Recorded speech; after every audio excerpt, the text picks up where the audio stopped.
Assalamualaikum warahmatullahi wabarakatuh. Waalaikumsalam warahmatullahi wabarakatuh. Baik, anak-anak Bapak. Jadi Bapak mungkin langsung saja ya ke pokok bahasan pada kesempatan kali ini. Jadi kalau kemarin kita sudah belajar tentang besaran, satuan, dan pengukuran ya. Besaran, satuan, dan pengukuran. Nah, untuk kesempatan kali ini kita beralih ke bab yang selanjutnya. Jadi ini adalah pokok bahasan di bab kedua, namun masih ada hubungannya dengan pokok bahasan di bab 1, yaitu tentang besaran ya. Nah, pokok bahasanya adalah tentang besaran vektor ya. Kalau kemarin di besaran kan kalau menurut arah terbagi atas dua ya, ada besaran vektor, ada besaran skalar. Nah, yang kita bahas kali ini adalah besaran vektornya. Nah, untuk kesempatan yang kali ini kita akan fokus ke bagian penjumlahan dua vektor atau lebih secara grafis, kemudian penjumlahan dua vektor atau lebih secara analitis ya. Ada dua sub pokok bahasan yang akan kita pelajari pada kesempatan kali ini. Nah, adapun yang menjadi indikator dalam pembelajaran ini, jadi setelah belajar untuk materi hari ini, setidaknya kalian yang pertama mampu menjumlahkan dua vektor atau lebih dengan cara grafis. Jadi dengan cara grafis nanti akan dibagi dua, dengan cara poligon dan jajaran genjang. Kemudian yang kedua, mampu menjumlahkan dua vektor dengan cara analitis, dua vektor atau lebih nih ya. Kemudian yang ketiga adalah mampu menentukan arah dari resultan vektornya. Oke,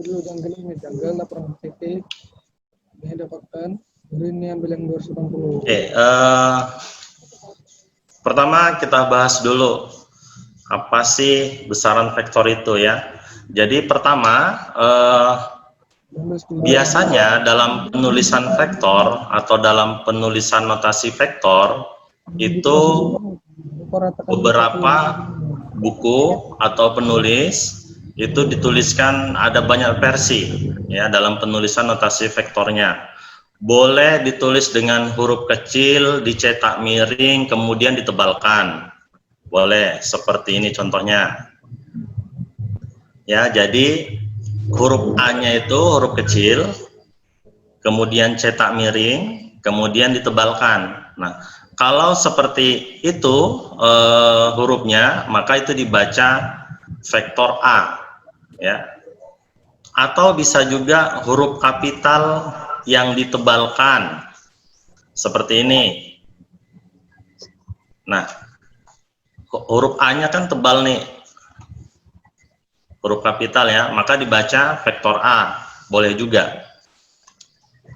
Atau bisa juga huruf kapitalnya dimiringkan, nah seperti ini, maka dibaca vektor B. Atau ada juga yang menuliskan di atas hurufnya dibikin tanda panah. Nah, ini juga dibaca vektor A ya, dibaca vektor A. Nah, ini untuk notasi vektor atau cara menuliskan vektor ya. Nah, lambang vektor itu berupa anak panah seperti ini. Tahu posisinya, nah gitu. Kemudian panjang anak panah itu menggambarkan nilainya atau besarnya, berapa panjang dia nilainya. Kemudian arah anak panah itu menyatakan arah dari vektornya. Nah, seperti itu. Jadi paham ya notasi dan lambang vektor.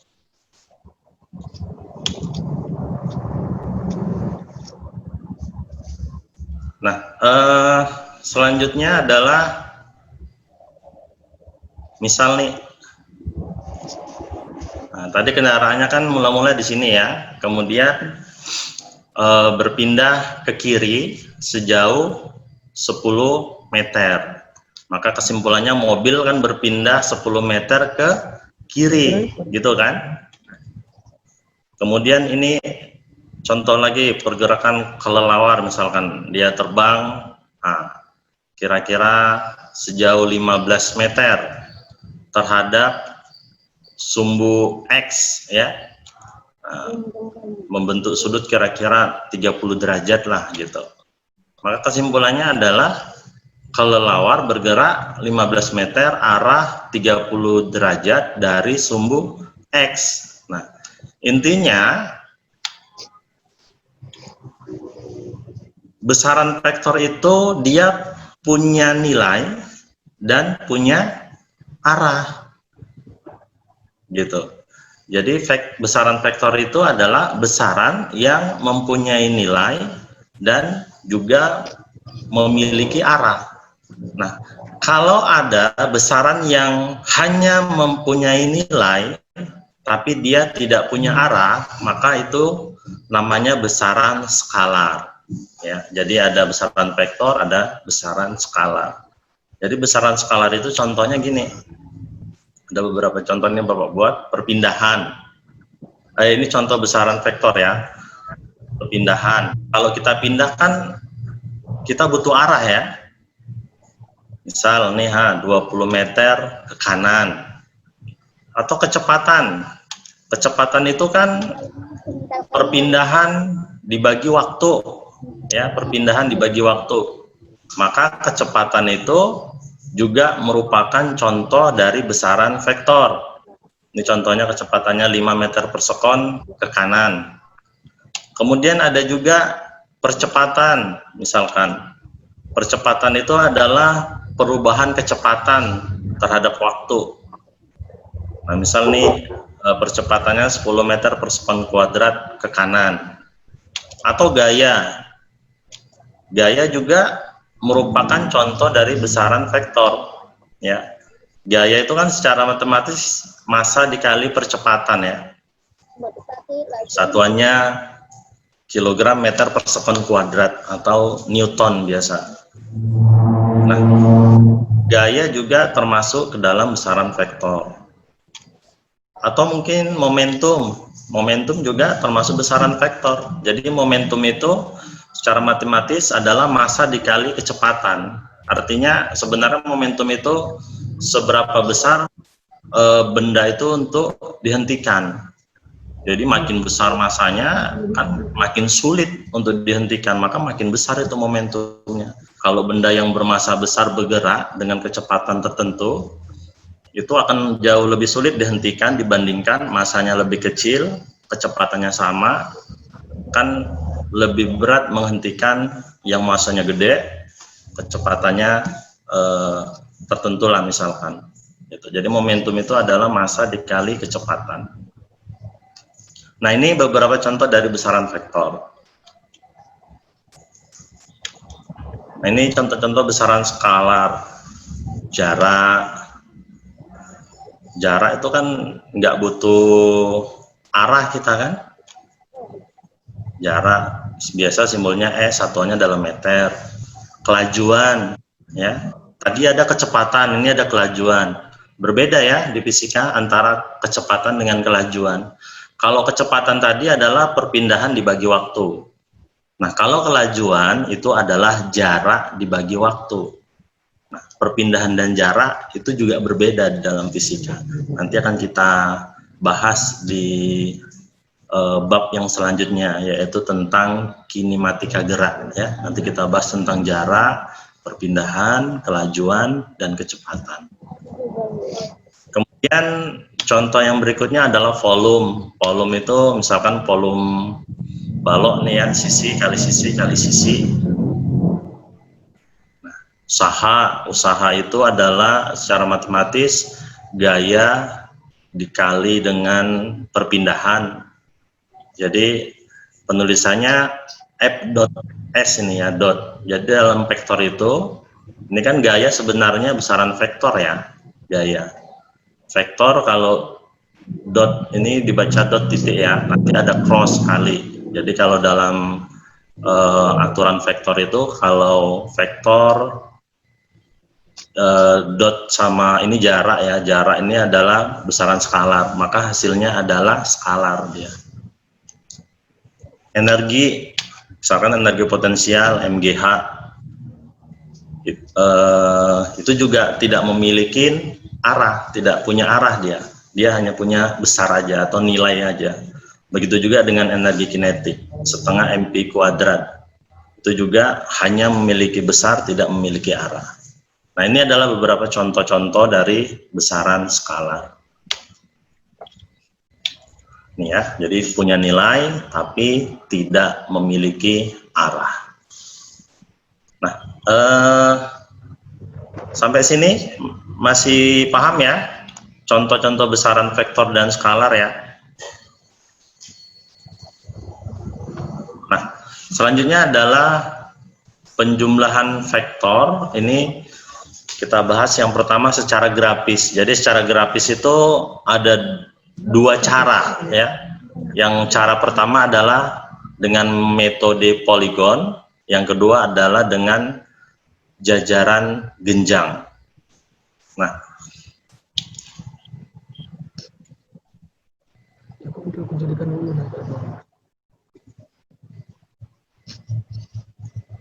Nah, ini ada dua buah vektor nih ya. Ini vektor V1, kemudian ini adalah vektor P2. Ini R sama dengan V1 tambah P2. R ini adalah resultan atau hasil penjumlahan antara vektor yang pertama dengan vektor yang kedua. Nah, di sini ini adalah metode poligon ya. Sebenarnya poligon itu, atau bisa juga kalau untuk gambar yang pertama, ini biasanya karena vektornya cuma 2, jadi bisa juga kita sebut ini adalah cara penjumlahan vektor dengan metode segitiga. Jadi dia kan bentuknya ini segitiga. Nah, yang dimaksud kalau poligon, kalau dia jumlah vektornya lebih dari 2 ya, lebih dari 2. Nah, kalau lebih dari 2 biasa dibilang poli ya. Poli itu kan banyak atau segi banyak sebenarnya ini. Kalau ini segitiga. Nah, tengok nih. Ini ada vektor A, ini vektor B, ini vektor C, ini vektor D. Ada 4 vektornya. Resultannya adalah yang ini, warna ungu ini. Nah, konsepnya gini. Kalau mau menjumlahkan vektor dengan cara poligon, konsepnya gini. Pertama kita gambarkan dulu vektor yang pertama. Kemudian vektor yang kedua itu diletakkan, pangkal vektor yang kedua itu diletakkan di ujung vektor yang pertama. Jadi sebenarnya dia sambung menyambung gitu. Ya. Kemudian hasil resultannya itu ditarik dari pangkal vektor yang pertama sampai ujung vektor yang kedua. Ini juga sama. Ditarik dari pangkal vektor yang pertama sampai ujung dari vektor yang terakhir. Ini vektor yang keempat kan ujungnya ini. Maka inilah hasil resultannya. Seperti itu. Nah, ini gambar dengan aturan jajar genjang. Nah, kalau jajar genjang, modelnya gini. Ini vektor pertama ya. Nah, vektor keduanya itu diletakkan pangkalnya itu, pangkal vektor yang kedua itu diletakkan di pangkal vektor yang pertama. Jadi pangkal jumpa pangkal. Kalau ini kan ujung jumpa pangkal. Ya kan? Ujung vektor pertama jumpa dengan pangkal vektor kedua. Kalau ini enggak. Pangkal vektor pertama jumpa dengan pangkal vektor kedua. Kemudian kita bentuk dia buat garis putus-putus. Garis putus-putus ini adalah garis yang sejajar dengan vektor yang kedua. Kemudian juga kita buat garis putus-putus untuk vektor yang pertama, sejajar dia, garis putus-putusnya. Kan dia membentuk bentuk jajar genjang nih jadinya. Nah, resultannya kayak mana? Resultannya ditarik dari pangkal ini, sudut apitnya, sampai ke perpotongan ini, atau diagonalnya lah. Ya. Nah, inilah cara menggambar dengan aturan jajar genjang. Kira-kira paham sampai sini, nak?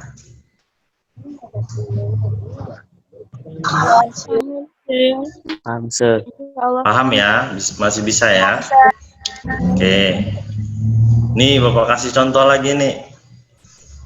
Ini penjumlahan vektor dengan poligon ya.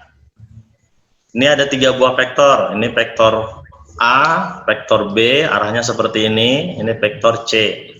Nah, kita mau menggambarkan dengan aturan poligon, gambar dari, kalau kita jumlahkan nih, vektor A ditambah vektor B ditambah vektor C. Nah, yang pertama kan tadi kita gambar dulu vektor A-nya. Kemudian vektor B-nya letakkan pangkal vektor B di ujung vektor A, gitu kan? Kemudian vektor C-nya di sini kan? Nah, maka hasil resultannya adalah ini, A tambah B tambah C. Gitu. Nah, kita mau gambar A ditambah negatif B ditambah C. Nah, kalau dia negatif, ini kan negatif B ya, kalau B ke sini, kalau negatif kita tinggal balikkan aja arahnya. Jadi tanda panahnya jadi ke sini dia. Nah, ini contoh, ini gambarnya. Kita gambar dulu yang A. Nah, yang B, ini kan kalau B positif dia ke kanan ya, nyerong ke kanan ya. Tapi kalau negatif, jadinya arahnya ke kiri, serong kiri. Jadi negatif B itu kita tidak mengubah panjangnya ya. Panjangnya tetap sama, hanya yang kita ubah adalah tanda panahnya, arahnya. Baru yang C-nya tetap ke bawah ya. Maka resultannya kita tarik dari pangkal sini sampai dengan ujung C-nya. Gitu. Inilah A ditambah negatif B ditambah C.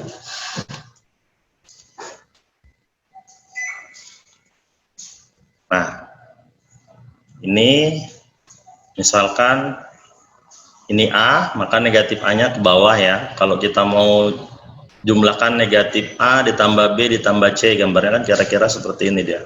Negatif A ke bawah, kemudian B ya, sesuai dengan arah ini ya.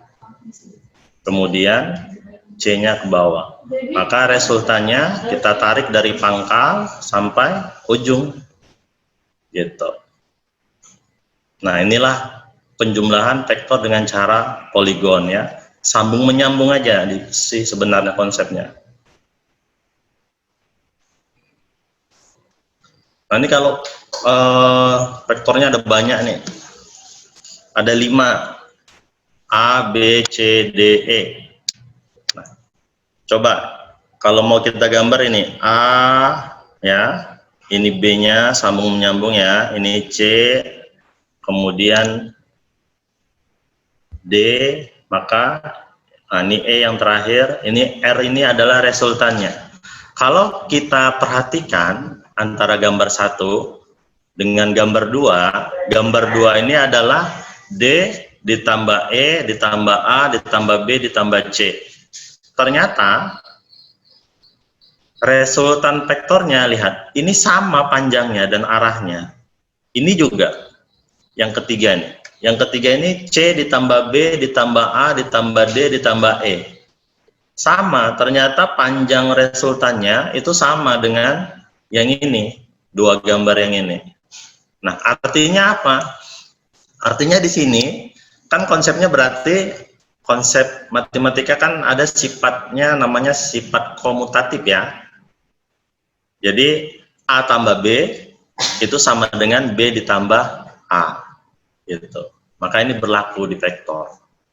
Nah, jadi A tambah B tambah C tambah D tambah E bisa juga kita balik misalkan dari ujung ya, D tambah E tambah A tambah B tambah C, sama dia, besarnya sama, arahnya juga sama. Nah, intinya gitu. Nah, ini penguatan lagi untuk metode jajar genjang. Ini misalkan ada 3 buah vektor, ini A, bukan 3, 2 ya.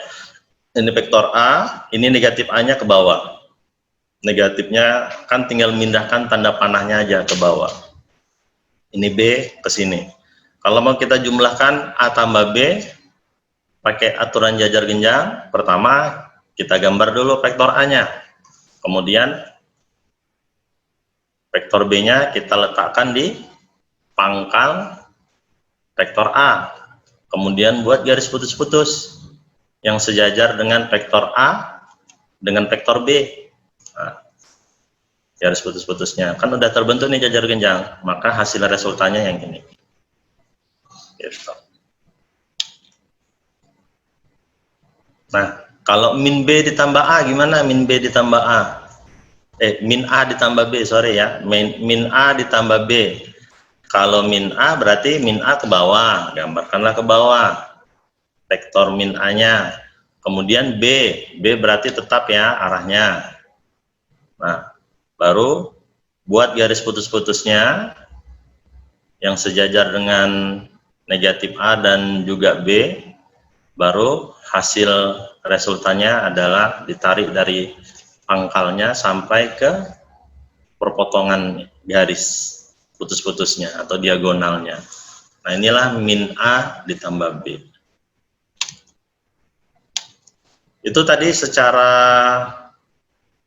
apa ya, penjumlahan vektor yang pertama ya, secara grafis. Nah, kalau secara analitis ini sebenarnya kita udah pakai rumus nih. Jadi ada beberapa ketentuan. Kalau sudut apit antara vektor yang pertama dengan vektor yang kedua itu antara 0 sampai 180 derajat atau ditulis dengan simbol theta di sini, maka untuk menghitung resultannya itu udah pakai rumus nih. Nah, akar dari A kuadrat, jadi A kuadrat berapa nilai besarnya vektor A tadi dikuadratkan, ditambah B kuadrat, ditambah 2 dikali A dikali B cos theta. Jadi berapa nilai kosinus tetanya. Nah, nanti kita di bab ini memang belajar sinus kosinus tangen ya. Mungkin di SMP kan sudah pernah juga ya, sudah pernah tahu juga sinus kosinus tangen, khususnya untuk sudut-sudut istimewa gitu. Nanti di bab ini kita pakai.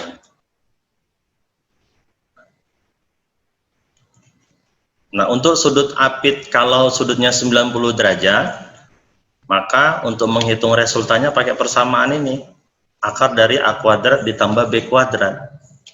Nah, inilah resultannya ya. Jadi yang ini nggak ada 2 kali A kali B cos tetanya, nggak ada, karena sebenarnya kalau cos 90 itu kan nilainya 0 ya, cos 90 itu kan 0. Jadi 2 dikali ini 0 kan 2, 0 hasilnya ya. Maka akar dari A kuadrat ditambah B kuadrat. Selanjutnya, kalau sudut apit antara dua vektornya segaris atau searah, misalnya vektor A ke kanan, ada vektor B ke kanan juga, ini kan segaris dan searah, maka resultannya tinggal jumlahkan aja. Nah, sebaliknya, kalau arahnya berlawanan, misal vektor A ke kanan, vektor B ke kiri, maka tinggal dikurangkan saja, gitu.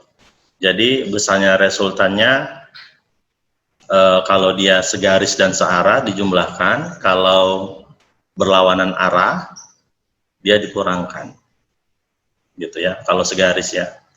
Tapi kalau yang satu misalkan ke timur, misalkan ke timur 8, ya, besarnya 8 arah ke timur. Misalnya kita berjalan 8 meter ke arah timur.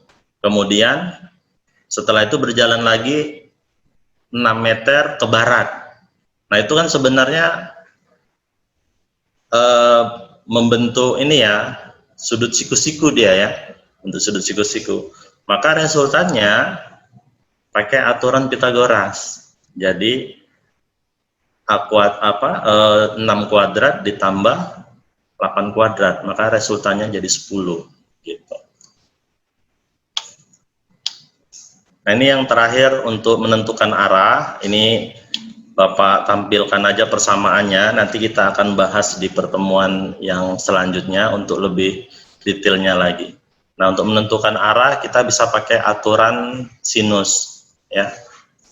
Ini theta ini adalah sudut antara vektor A dengan vektor B, yang ini sudutnya.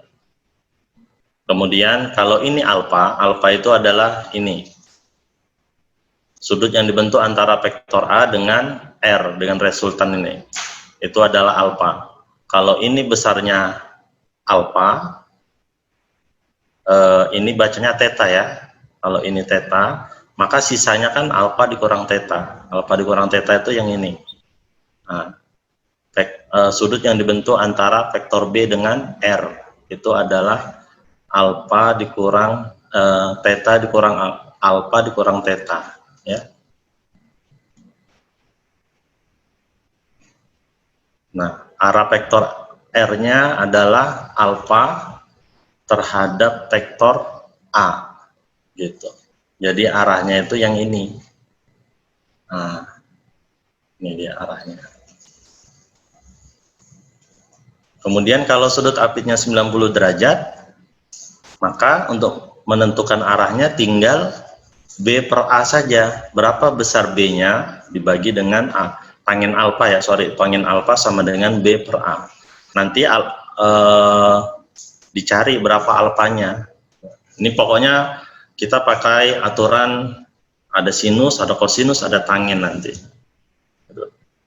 Nah, inilah persamaan untuk menentukan arah dari resultan vektor. Ini Bapak kasih contoh soal. Ada dua buah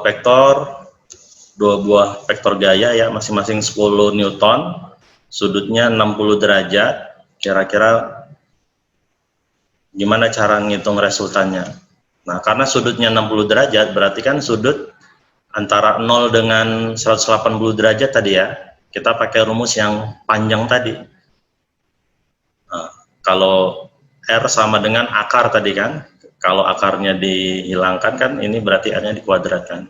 Jadi R kuadrat sama dengan A kuadrat tambah B kuadrat ditambah 2 dikali A dikali B kosinus theta. A kuadratnya karena nilainya 10 berarti 10 kuadrat 100, B kuadrat 100 juga karena nilainya sama-sama 10. 2 dikali A berarti 2 dikali 10 dikali B dikali 10 lagi kosinus tetanya. Tetanya ini kan 60 derajat ya, maka kosinus 60 itu adalah setengah nilainya. Ini adalah sudut istimewa setengah, maka R kuadrat nilainya adalah 300 ya. 300 kalau diakarkan jadinya akar 300 ya, karena ini R-nya sudah tinggal R di sini. Disederhanakan kan 100 dikali 3 itu ya, akar 300. Jadinya 100 itu kan kalau akar 100 10, jadinya 10 akar 3 Newton. Nah, ini contohnya. Mungkin sampai sini dulu ya penjelasan untuk kesempatan pada hari ini. Terima kasih atas perhatiannya ya. Mudah-mudahan apa yang kita pelajari pada kesempatan kali ini bisa bermanfaat untuk kita semua. Kita tutup dengan lafaz hamdalah. Alhamdulillahirabbil alamin. Assalamualaikum warahmatullahi wabarakatuh.